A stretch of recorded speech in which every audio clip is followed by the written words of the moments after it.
নমস্কার বন্ধুরা, আমি অর্চনা। আমার চ্যানেলে আপনাদের স্বাগত। তো আজকে আমি বানাবো তেল গুড় ছাড়া কাঁচা আমের ঝুরি আচার। আর এই আচার ছোট থেকে বড় সবার খুব পছন্দের। আর যদি এইভাবে কাঁচা আমের ঝুরি আচার তৈরি করেন তাহলে কিন্তু 1 বছর পর্যন্ত সংরক্ষণ করে রাখতে পারবেন। আর খেতেও কিন্তু দুর্দান্ত লাগে। তো চলুন দেখে নেওয়া যাক কীভাবে আমি এই ঝুরি আচার তৈরি করি। এখানে আমি 4টা মিডিয়াম সাইজের আম নিয়েছি। আমগুলো ধুয়ে নিয়েছি। এরপর আমটাকে ছুলে নিচ্ছি।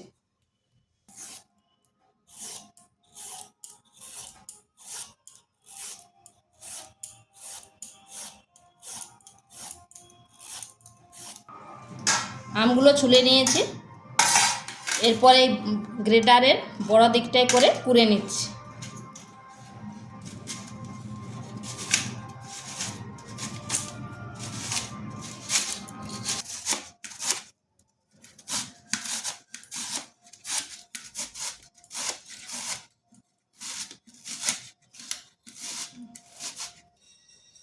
এইভাবে আমি আমগুলোকে কুড়ে নিয়েছি।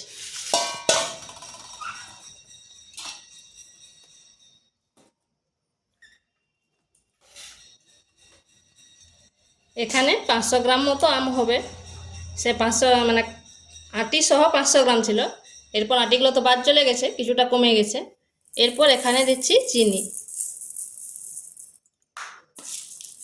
চিনিটা একটু বেশি লাগবে, আমার এখানে 300 গ্রাম মতো চিনি আছে। এবার চিনিটা ভালোভাবে মাখিয়ে নিচ্ছি। অল্প অল্প করে দিচ্ছি আর মাখাচ্ছি।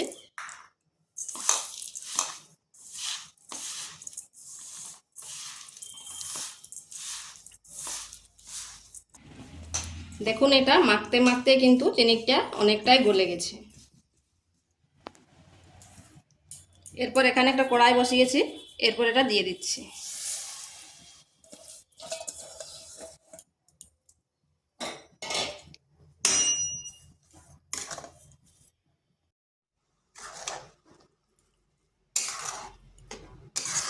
এইভাবে মিডিয়াম টু স্লো আঁচে এটাকে আমি 10 মিনিট এইভাবে রান্না করে নেব।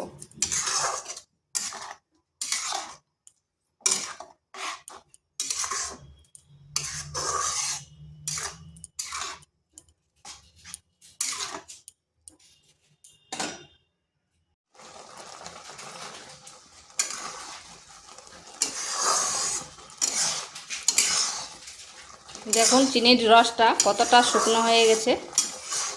আর এই চিনির রসের মধ্যে আমটা দেওয়া আছে, তো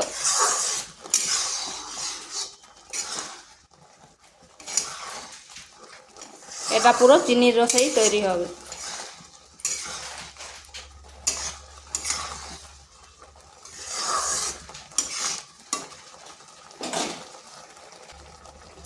এরপর এখানে দিয়ে দিচ্ছি কাশ্মীরি লঙ্কার গুঁড়ো। আর আপনারা যদি চান একটু ঝাল বেশি তাহলে এমনি লঙ্কার গুঁড়ো দিতে পারেন।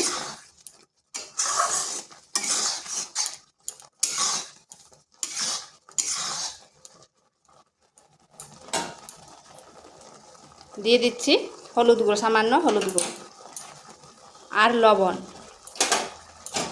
এগুলো ভালোভাবে মিশিয়ে নিচ্ছি।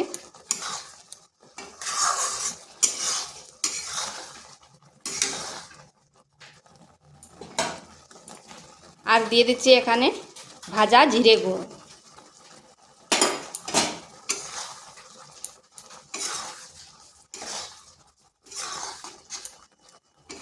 যদি চান তাহলে পানমৌরি আর পাঁচফোড়নকেও ভেজে করে গুঁড়ো করে নিতে পারেন, কিন্তু এখানে আমি শুধু জিরাকে ভেজে করে গুঁড়ো করে নিয়েছি, কারণ জিরার গন্ধটাই আমার ভালো লাগে।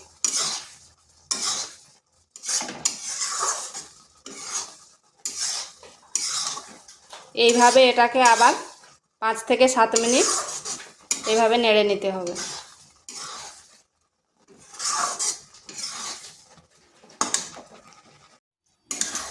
তো বন্ধুরা, এটা আমার হয়ে গেছে। ঠিক এরকম করতে হবে। আর ঠান্ডা হয়ে গেলে আর একটু শক্ত শক্ত হয়ে যাবে। আর এর থেকে যদি শক্ত করা হয় তাহলে কিন্তু ঠান্ডা হয়ে গেলে অনেক শক্ত হয়ে যাবে, তখন কিন্তু খেতে ভালো লাগবে না। তো এটা আমি এরপর নামিয়ে নিচ্ছি।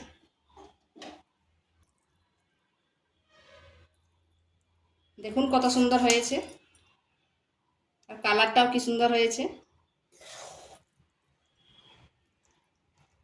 তো ভিডিওটা ভালো লাগলে লাইক শেয়ার কমেন্ট অবশ্যই করবেন, আর নিত্য নতুন রেসিপি পাওয়ার জন্য চ্যানেলটিকে সাবস্ক্রাইব করবেন।